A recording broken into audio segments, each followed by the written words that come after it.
Buenos dias a todos ustedes. Bakit ang bapor ay gumagawi sa dakong iyon? Sapagkat doon ay napakababaw, ginang. Aba, kaunting tuli ng makina. Bakit hindi natin bilisan?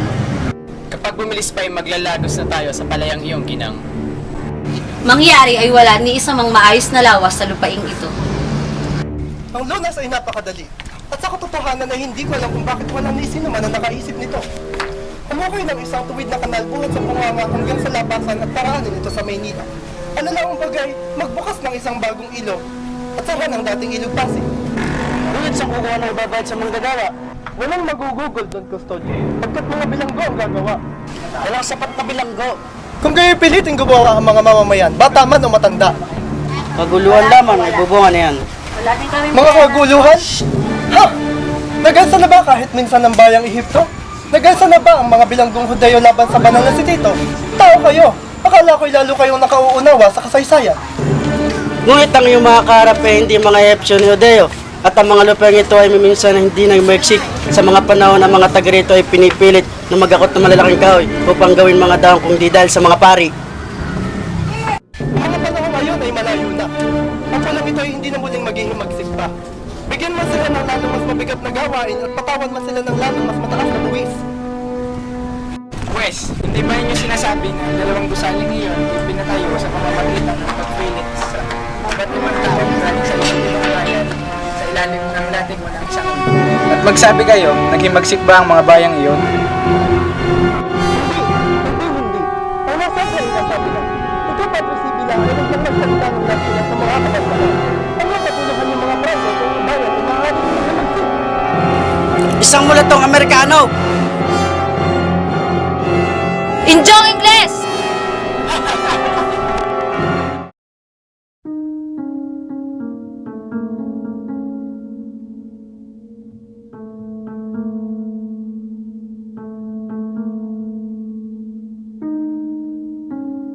Maalala ko lang, Kapitan.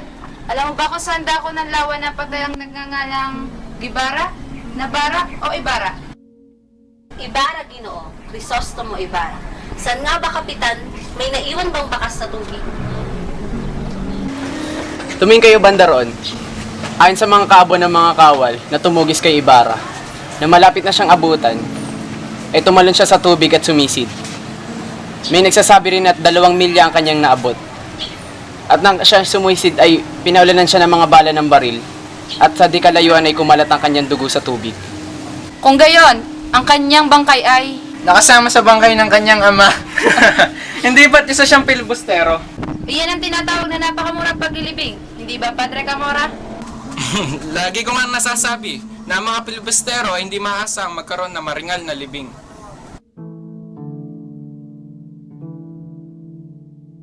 Ngunit, ano ang nangyayari sa inyo, Ginoong Simon? Nahihilo ba kayo? Kayo pa man din ang datihang manlalakbay. Kayo ba ay nalululas sa ganitong halos patak lang ng tubig ang laman? Dapat nyo malaman na ang lakbay ito ay hindi nyo maipaparis sa isang tulo lang ng tubig. Ang lawang ito ay higit pa na malaki sa Suiza o sa lawa ng Espanya, kahit pagsamasamahin man. Nakakita na ako ng mga sanay na mandaragat na nahihilo rin dito.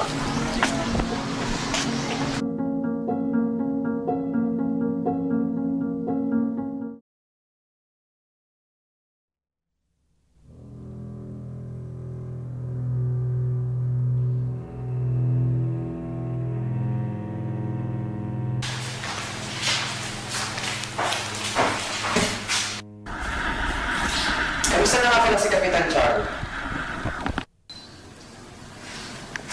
Tulad ng dati, ayaw pa rin niya magpagamot at ngayon po ay inutusan na akong pumunta sa San Diego upang tingnan ang mga paupahang bahay nito. Nung bata pa kami ni Kapitan Charles, hindi pa uso yung mga drogang yan. Hindi ko nga alam kung saan nagmula ang bawal na gamot na yan. Walang galang na po, ngunit ang opio ay isang halaman. Ito ay hindi isang gamot na katutuklas pa lamang.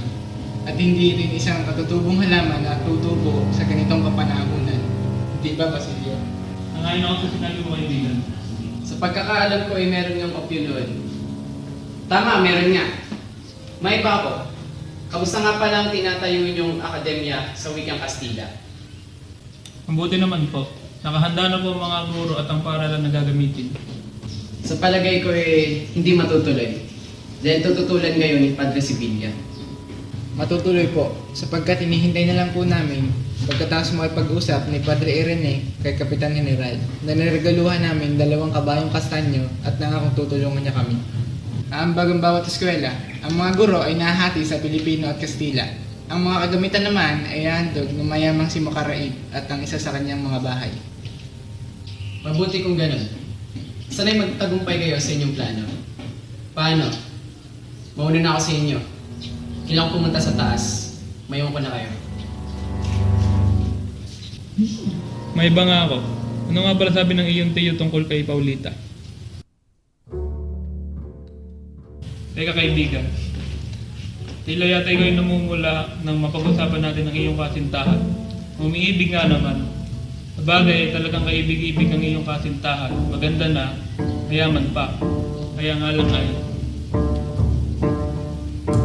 Kaya lang Teka, huwag kang kabahan. Gusto ko lamang sabihin na kaya lang, lagi niya kasama ang kanyang tiya na ubod ng sungig. Palibasa ay matanda.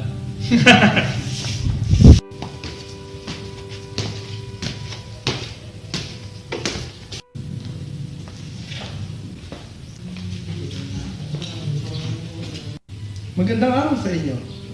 Maaari ba akong makisali sa inyong usapan? Tila kayo nagkakasiyahan. Basilio, ikaw ba'y pauwi na at magbabakasyon? Ano naman po, Ginoong Simon?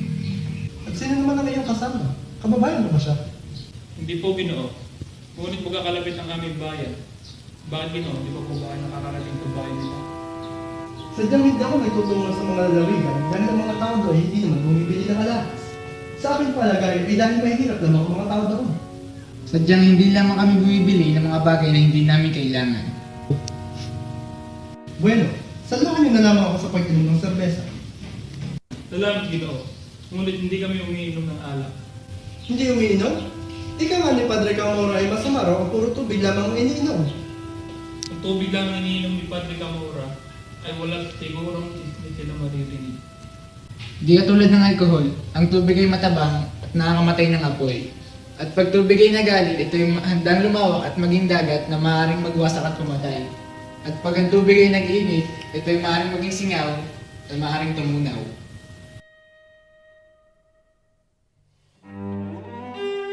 Ipagpamanin niyo ako bitang Simon. Kami mauuna na sa inyo. Ang tiyo ng aking kasama ay naghihintay na doon sa dakong ulihan. Walang anuman.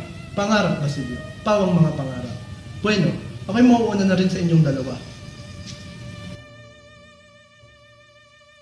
Napakatapang mong sumagot kay Don Simon. Ang tao ngayon ay nakapanghihilakbot, kinakatakutan ko. Siya ang tinatawag na kayo mangging kardinal. Kardinal?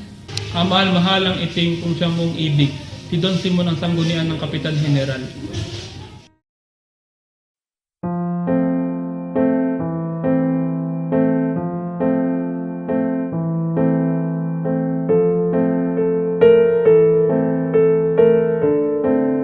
Kuya, sa palagay mo, nakakapag-aral din kaya ako sa Manila katulad mo? Aba, oo naman.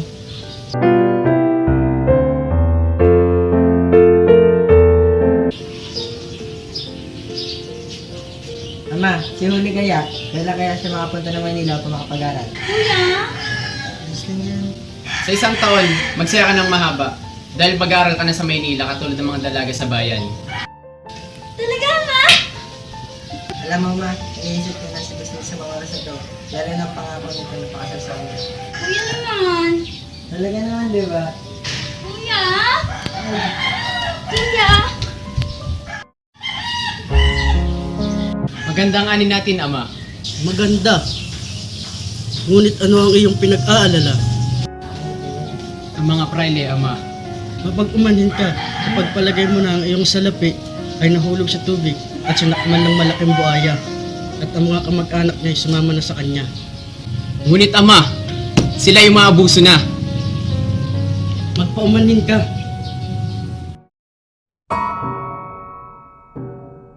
Andito na si Padre Camora at Padre Salvi.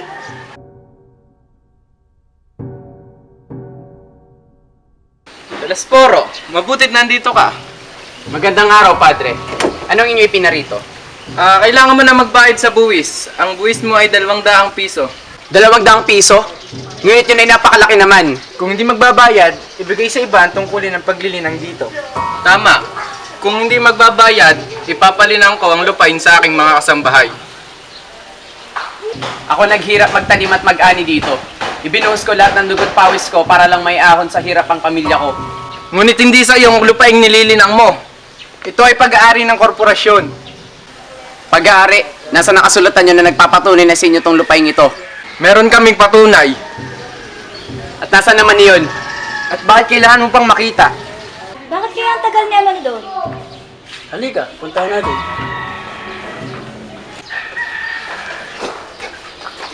Ano nangyayari, anak? Wala ito, Ama. Hindi ako magbabayad ng buwis, ni kalahati man. Hanggat wala kayo napapakitang pruweba na sa inyo tong lupaing ito. Anak, huwag ka na magmatigas. Hindi ba tama ang iyong ama, Telesporo? Wala kang mahihita kung patuloy ka magmamatigas. Handa akong makipag-usap, may paglaban lamang ang aming karapatan. Anak, tama na. Kebarbaridad! Kunin ang anak na lalaki at gawing gwardiya sibil! Ama! Dapat ito!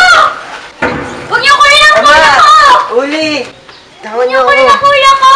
Tama niyo. Kuya!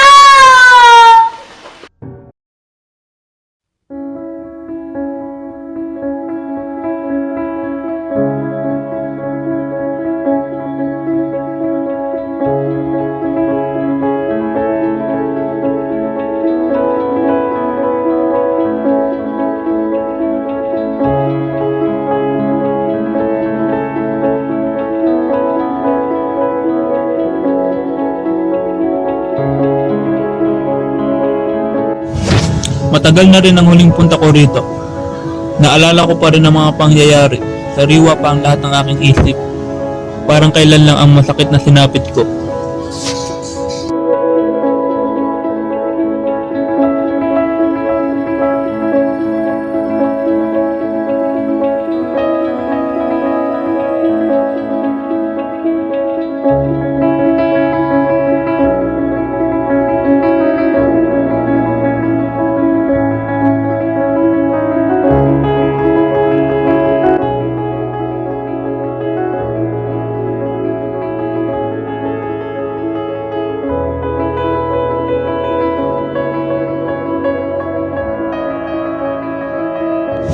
Ano pong may tutulong ko sa inyo, Ginoo?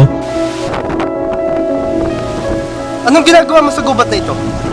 Kung inyo pong magugunita, sa mismong pok din tayo nagtagpo. May 13 taon na nakakaraan. Sa aking palagay, kayo po ang naghandog sa akin ng isang pakikiramay.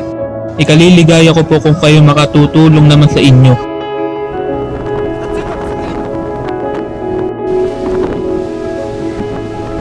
Isang taong pinalalagay kong napakadakila. Isang taong pinagpapalagay ng lahat. Maliban sa akin, napatay na at ang tinamong kasawian. Isang nakamamatay na lihim ang iyong nanap. Isang lihim na maaari mong ikapaham. Hindi mo ba alam na dahil dito, ay maaari kang masawi sa aking mga kamay? Totoo ako'y naparito may 13 taon na ang nakararaan upang dakilain ang isang kaibigan na inilaan ang kanyang buhay para sa karapatan ng mga Pilipino laban sa mga mapalapi. At ngayon ako'y nandito upang ipagpatuloy ang kanyang nasimulan. At ang kabataan, wala nang ginawa kundi sumunod, magpaalipin, hindi na pinakikinggan. Hindi, Ginoong Simon. Kung hindi dahil sa pag-aaral ng mga kabataan ng wikang Kastila ay hindi tayo pakikinggan ng pamahalaan. Ang wikang ito ang magbubuklod ng tuluyan sa mga Pilipino. Isang pagkakamali, hindi kailanman ito magiging wikang pambansa. Aanin natin ang wikang ito. Itatago lamang ng huwad na wikang ito ang ating mga karapatan at ang ating mga pagkatao. Ginoong Simon, mali ang inyong iniisip. At ano ang iyong mahihita kung ikaw ay makakapagod? Makikita mo pong masaya ang iyong bayan? Makikita mo pong malaya ang mga tao? At ano, hahayaan mo na lang ba ang iyong ina at kapatid na mabulagtan sa lupa? Tinatapakan mismo ng mga tao siya mismo pumatay sa kanila? Ano ang nais niyong gawin ko, Ginoong Simon? Ayaw ko ba silang ipaglaban gayong ako mismo ay wala? Isa lamang akong hamak na estudyante, wala sa buhay. Hindi maaaring hukay ng aking ina at iharap sa hukuman ng kanyang bangkay at pagkatapos ay mangbintang ng kung sino-sino Kastila. Ano ang nais niyong gawin ko, Ginoong Simon? Bahala na. Mamamatay ang mahihina at matitira malalakas. Tama kaya ang aking ginawa. Kaunting pagtitiis na lang. Malapit na ako magtagumpay. Kaunting tiis na lang.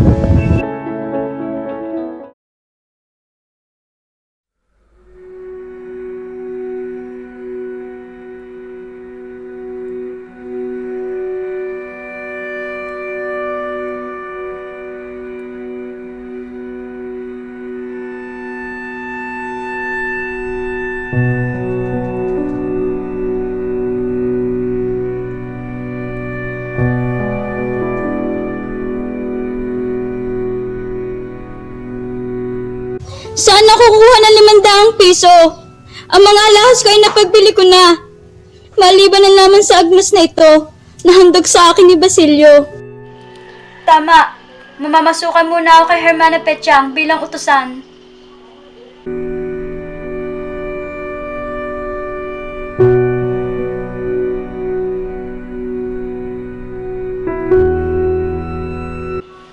Tata Selo, kung dumating man po si Ama, pakisabi na lang po na ako'y napasok na din sa kolehiyo. Ang aking Panginoon ay marunong magsalita ng wikang Kastila at yun ang pinakamurang kolehiyo na mapapasukan ko.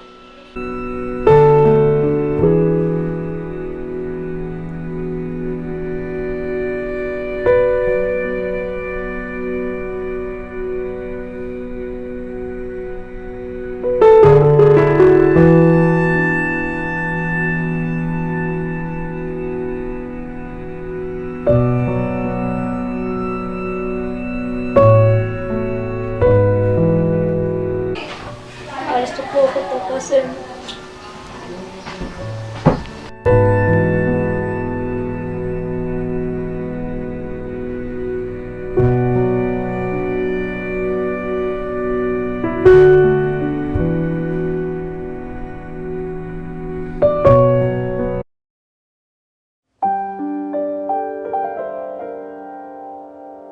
Sasamantalahin ko na ang pagkakataon ito upang kayo makausap. Kaninong umaga ay nakapagkita ko kay Padre Rene at nabanggit na sa akin na sa Los Baños daw pinag-usapan ng lahat. Ang lahat daw ay tutol, ngunit hinayaan na nila ang kataas-asang lupo ng paaralang primarya ang magdesisyon. Ngunit, hindi naman kumikilos ang lupong iyan. Yan din ang sinabi ko kay Padre Rene. Ang sabi niya si Don Custodio, isang sangguni ng lupon ang magdidesisyon. Papaano kung laban sa atin ang desisyon? Sinabi ko na rin yan kay Padre Rene at ang sinabi niya sa akin ay ganito. Malaki na ang ating tinamo. Nagapuan na natin ang ating kahilingan ay maiumang sa isang kapasyahan. Sinabi ni Padre Rene na kung tayo makikipagkilala kay Don Custodio ay magagawa nating hilingin ang kanyang pagsang-ayon. Sa papaano para naman tayo makikipagkilala sa kanya? Dalawang paraan na sinabi sa akin ni Padre Rene. Ang inchik na si Quiroga. Ang mananayaw na si... Sige, hindi pa natin ang isa pang paraan. Maaari si Ginoong Pasta ang ating lapitan. Ang abogado hinihinga ng payo ni Don Custodio? Oo, siya nga. Siya ay kamag-aral na aking amain. Ang tayong problema na lang ay kung paano tayo papanigan ni Don Custodio. Iba't sige ng pasta yung isa. Wala na bang ibang paraan bukod sa paghahandog sa kanila ng kanilang mga kalasuyo? Ikaw nga, Marte. Isipin mo na ginawa magagawa nun. Kilala kong babae, si Matea. Hindi naman siguro masama kung susubukan natin ang hindi mahali na paraan. Kakausapin ko si Ginoong Pasta at kung ako'y magtatagumpay, doon natin subukan ang ibang paraan. Marali, tama ka. Kung gayon, hintayin lang natin ang resulta ng pakikipag-usap niya kay Ginoong Pasta.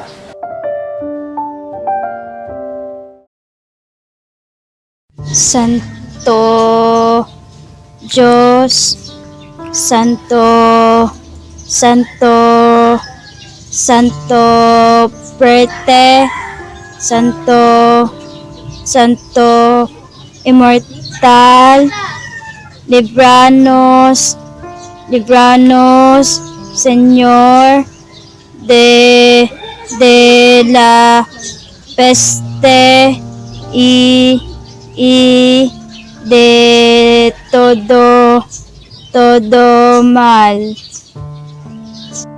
Santo Perte, Señor Immortal, del todo mal. Santo... Ay nako, bata ka. Hindi ko alam kung ano tinuturo sa inyo sa bahay niyo at hindi ka marunong magdasal. Santo, Santo Diyos, Santo... Oh! Pasensya na po. Pasensya. Pasensya ka lagi. Santo Diyos, Santo Fuerte, Santo Immortal, Libranos, Señor.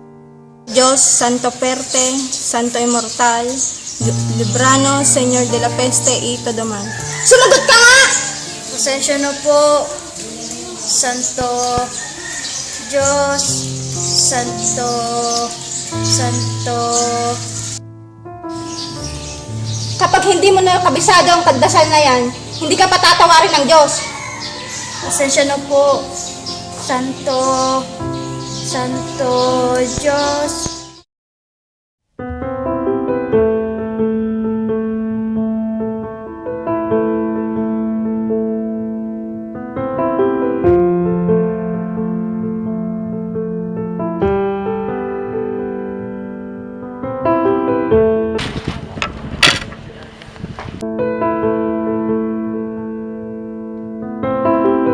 Kayo, wala ba kayong ipagbibili? Ang lahat ng alahas ng aking anak ay naipagbili na. Ang natira na lamang ay mga hindi gaanong kamamahal. At ang kwintas ni Maria Clara. Tama! Ito ay isang kwintas na may perlas na isinuot na aking matalik na kaibigan bago siya nagmong.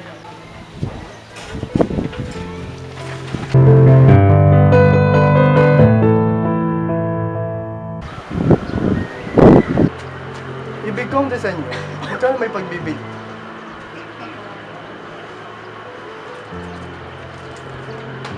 Nagustuhan ko. Ipagbibili mo ba ito sa halagang 500 piso o ibig mo ipagpalit sa ibang hiyas? Pumili ka. 500 piso, 500. Kung ako sa inyo, itatago ko na lamang yan na parang isang regliya. Sapagkat ayon sa mga nakakita kay Maria Clara sa kumbento, siya'y mahinang-mahina na at halos hindi na makapagsalita. At pinapalagay nila na siya'y mamamatay na isang santa. Mataas ang pagtingin sa kanya ni Padre Salvi na siyang kanyang Padre Confessor. Marahil iyon ang dahilan kung kaya't hindi maipagbili ni Huli ang kwintas na iyon at pinili nila na lamang niya na ihasal lang ang kanyang sarili. Bueno mga Ginoo, kami mauna na sa inyo. Pagpaumenhin mo, Ginoo.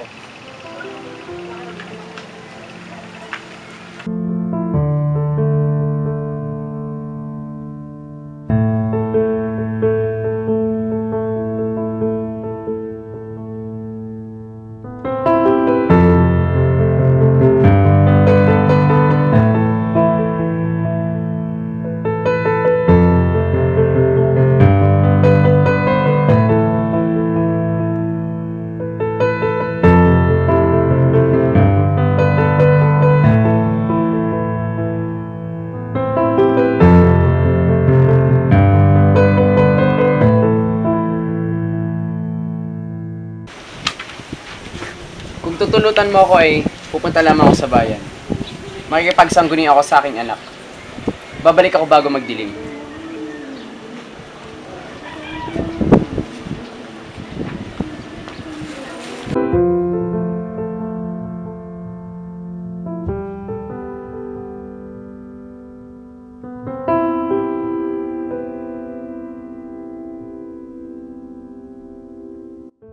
Ipagpatawad po ninyo na sa sarili kong tahanan na ipinagnakawan ko kayo. Ngunit pangangailangan na siyang nagudyok sa akin. Ipinalit ko sa inyong revolver ang lakit na pinagmimihitian nyo. Kailangan ko ang sandata sapagkat ako'y sasama sa mga tulisan. Pinapayo ko sa inyong umiba kayo ng landas sapagkat ngunit kayo mahulog sa aming kamay. Sa dahilang wala na kayo sa aking tahanan, ay hihingan namin kayo ng malaking tubos. Telesforo Juan de Dios. At sa wakas, natagpuan ko na rin ang aking tauhan.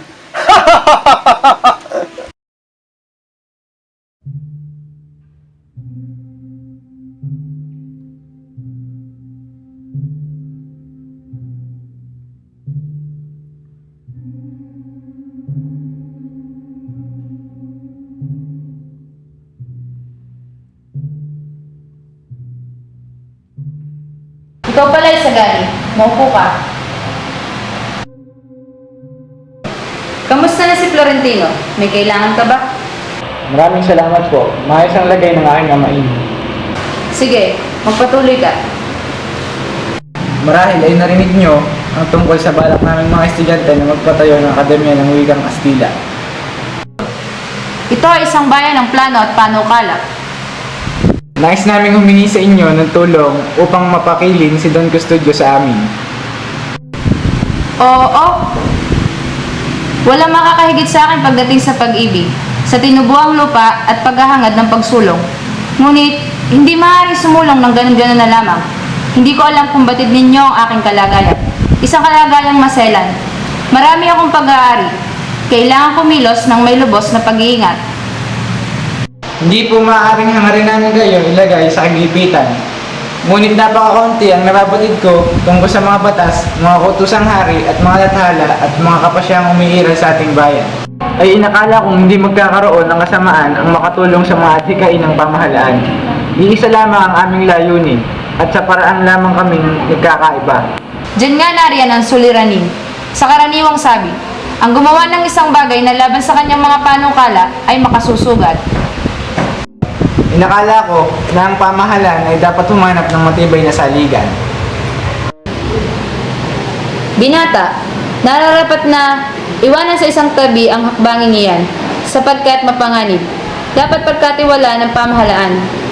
Paumanhin, naiintindihan ko ang nais ninyong sabihin. Mauna na po ako.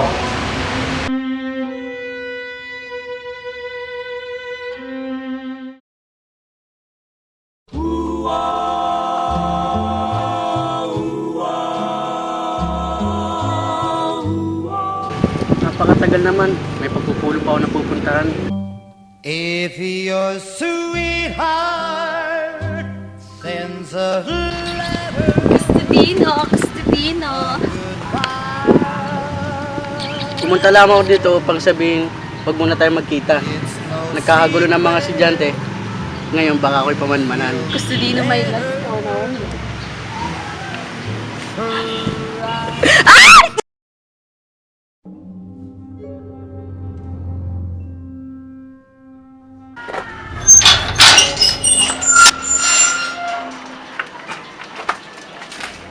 Ano kay Roga? Kamusta ang iyong negosyo? Senyor Simon, mahirap! Mahirap ng aking negosyo. Sukat ng daing kay Roga. Iniligtas kita sa maraming opisyal na humihingi sa iyo ng pera. Pinautang ko sila upang ikaw ay hindi napagabagi. Pero Senyor Simon, malami sa aming utang. Hindi ko masingil. Wala din sila bigay sa kalisibo. Kaya di mo din sila masisingil. Kung kayo ilapit mo sila sa akin, kailangan kong maipasok ang kahon ng baril at maitago sa kamali. Pero, mapanganib yan, Senyor Simon. Hindi ka manganganib, bahagyaman. Ang mga baril na ito ay unti-unting itatago sa mga bahay-bahay at pagkatapos ay magaganap ang paghahalugog. Ngayon, ikaw at ako ang manginginabang na malaki sa pagsisikap na mailabas ang mga bilanggo. Nauunawaan mo ba ako, Quiroga? Siya. Basta malami tao huli, ha? Senyor Simon, utos likisa, ha?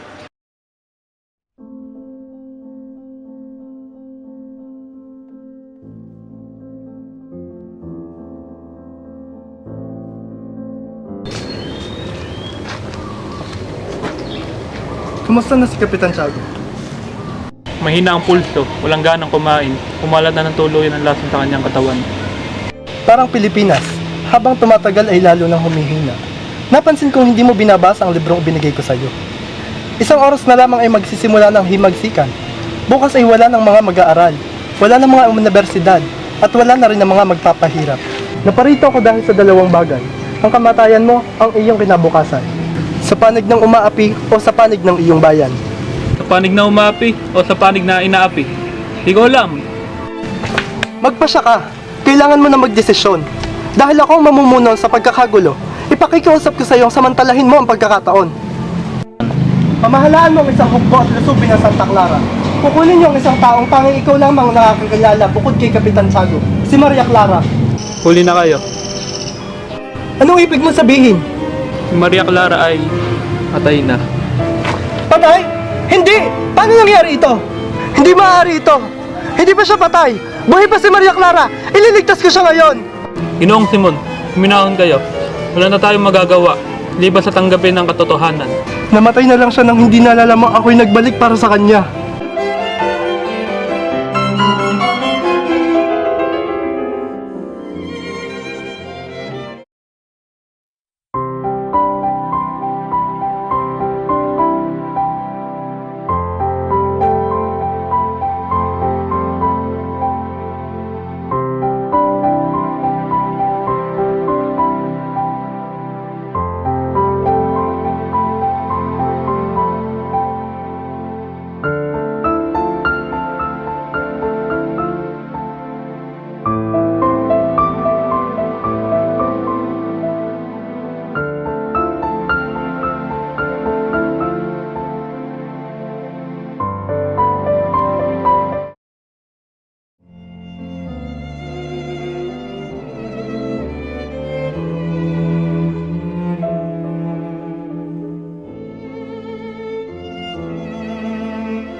Anong nangyayari, Tadeo?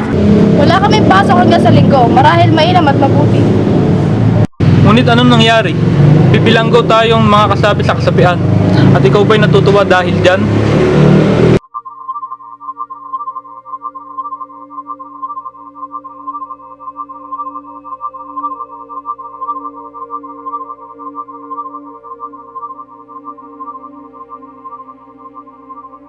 Bonito, anong nangyayari? Wala akong alam. Tignan mo, saksi ka. Hindi ako kailanman nakikilahok sa kapisanan, kundi upang pagpaliwanagan kayo. Baka ipagkaila mo pagkatapos. Hindi ko pagkakaila. Ngunit anong nangyayari? Anak ka ng Panginoon.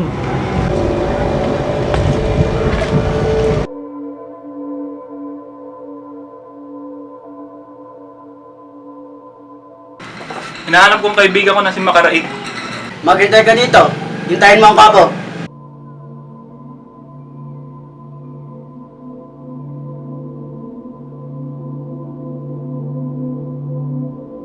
Ba't pati ikaw? Naparito ako upang kayo kausapin. Anong iyong pangalan?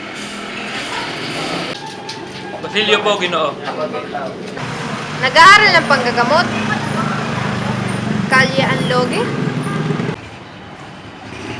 Mabuti namin kayo naparito, kaya amin dinarakip. Bakit? Pati ba ako?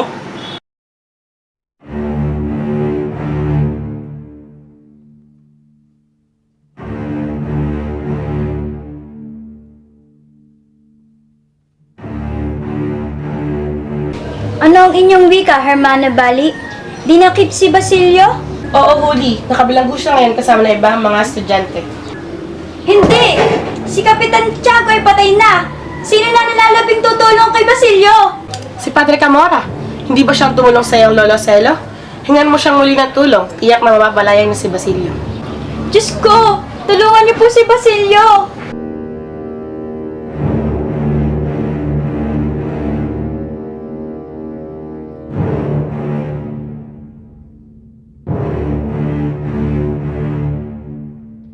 Pasok po kayo, Padre.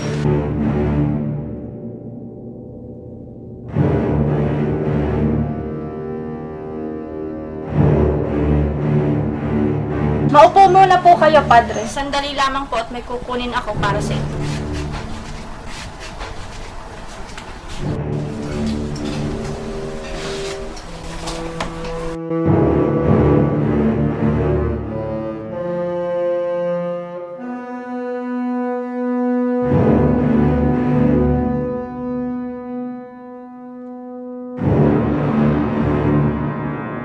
Kailangan ko po ng inyong tulong, Padre. Tungkol po ito kay Basilio. Aking tutuparin kung ako iyong pagbibigyan.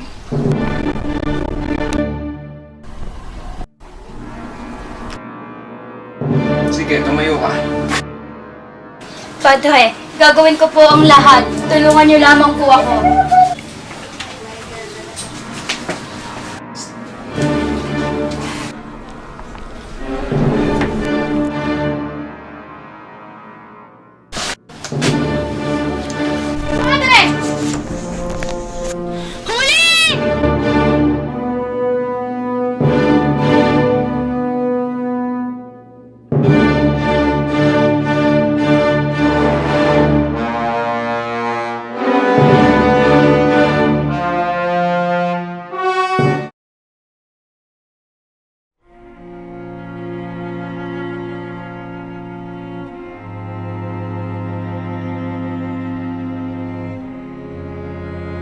Sandali lang mga Ginoo. Isa akong masamang anak at kapatid Ginoong Simon. Nakalimutan kong pinatay ang aking kapatid at pinahirapan ng aking ina. Ay pinaparusahan ako ng Diyos. Wala na akong nararamdaman kundi galit at paghihikantig. Kahit noong may himagsikan ay hindi ako nakialam. Nabigot sila at ako'y nakulang kahit wala akong kasalanan. Yun ang parusa sa akin. Narito ako sa labas ng dahil sa inyo. Ngayon handa na ako yung pagtanggol ng bayan.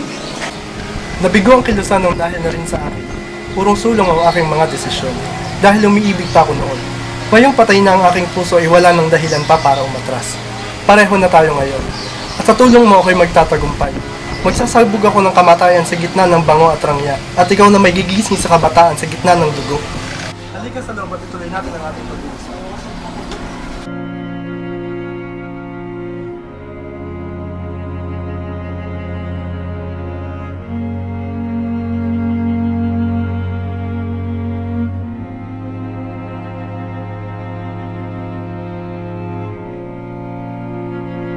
Parang gan naman po ang tamparang iyan. Hintayin mo.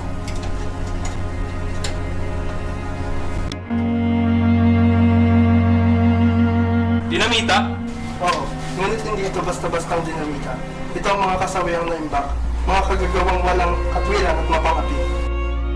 Ngayong gabi, makakarinig ng pagsabog ang Pilipinas at mapaparusahan ng mga makasalanang hindi magawang parusahan.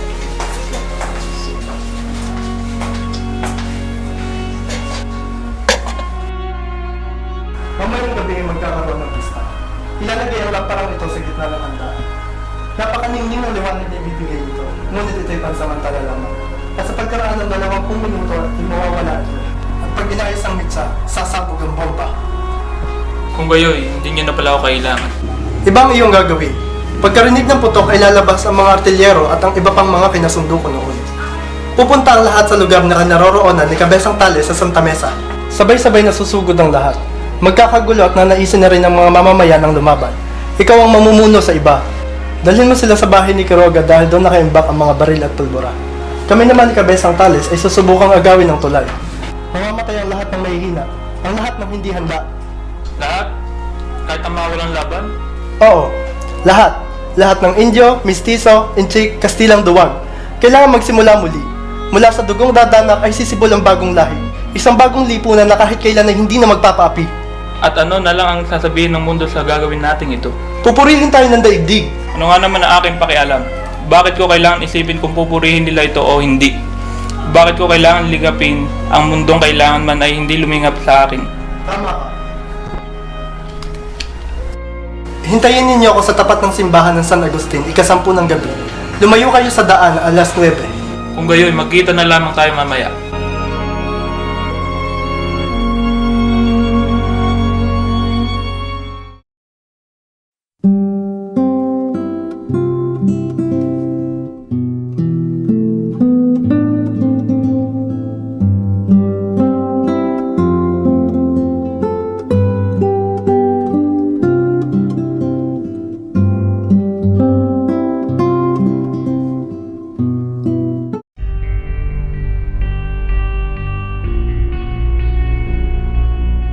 O, Ginoong Simon, akala ko hindi ka makakarating.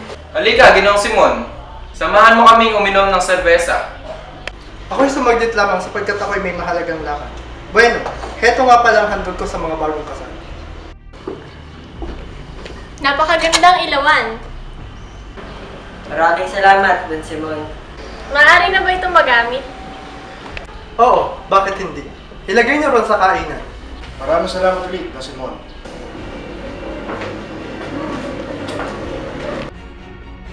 Hindi sila dapat madamay! Pagputukin niyo ako! Liligtas ko sila! Di ka pwede pumasok dito! Tingnan mo nga, suot mo.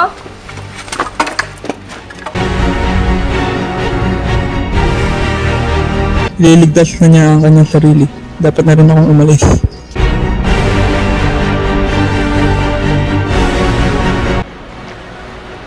Anong ginagawa mo dito? Nagani, tara na. Umalis na tayo dito. Bakit ka alis? Puntahan natin siya. Iba na siya bukas. Gusto ko siyang makita. Gusto mo na bang mamatay? Hindi ko alam. Makinig ka. Ang Ang lampara na nasa loob ay may lamang pulbura. Sabog yun anumang oras ngayon. Tara na! Bukas, iba na siya.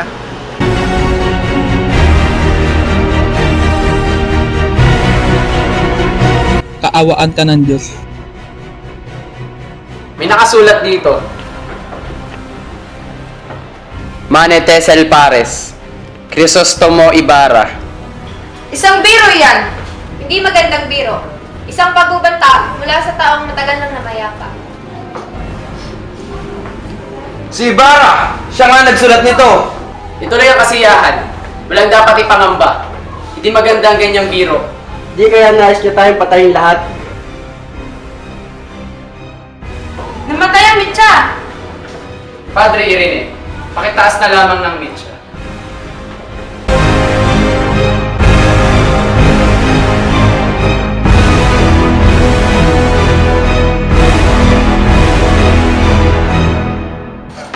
Magnanakaw! Huliin na magnanakaw!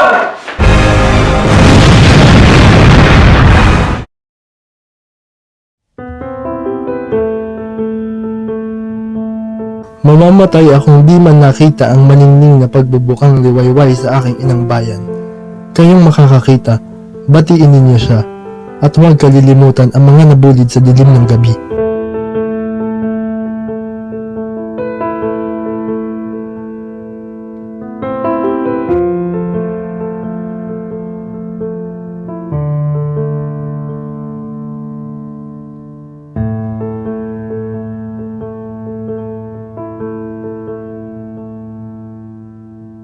Masama ba ang iyong pakiramdam, Ginoong Simon?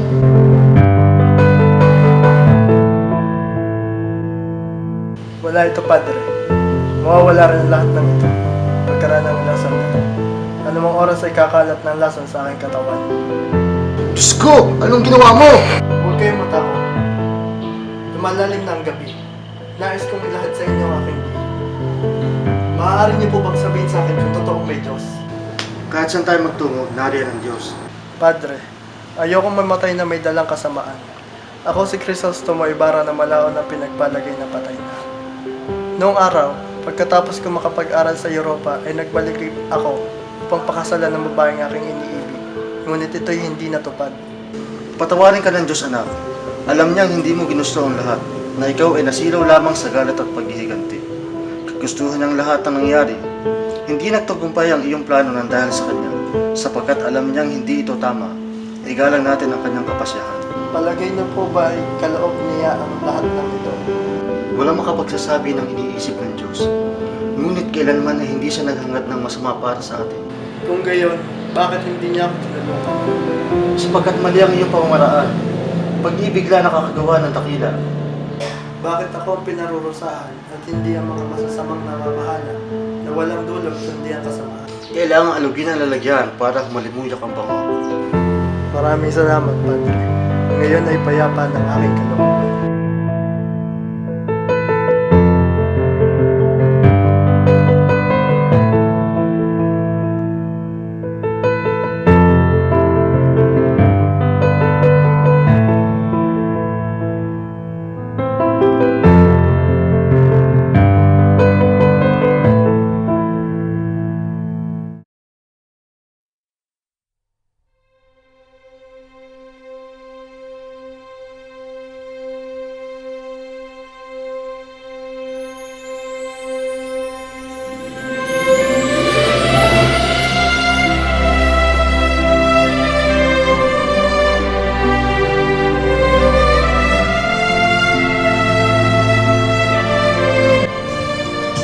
Malibing ka nawa sa kailaliman ng dagat. Ngunit kung kakailanganan ka ng tao para sa isang marangal na hangarin, ipahintulot ng Diyos na matuklasan ka sa sinapupunan ng alon. Pansamantala, dyan ka muna, hindi makababaluktot ng katwiran, hindi mag-uudyok ng kasakiman.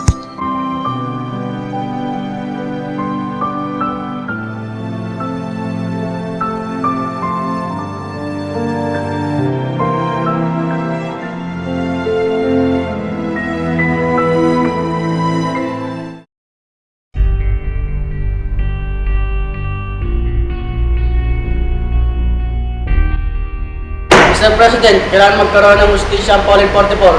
Tama, i-all out war na ang MINF.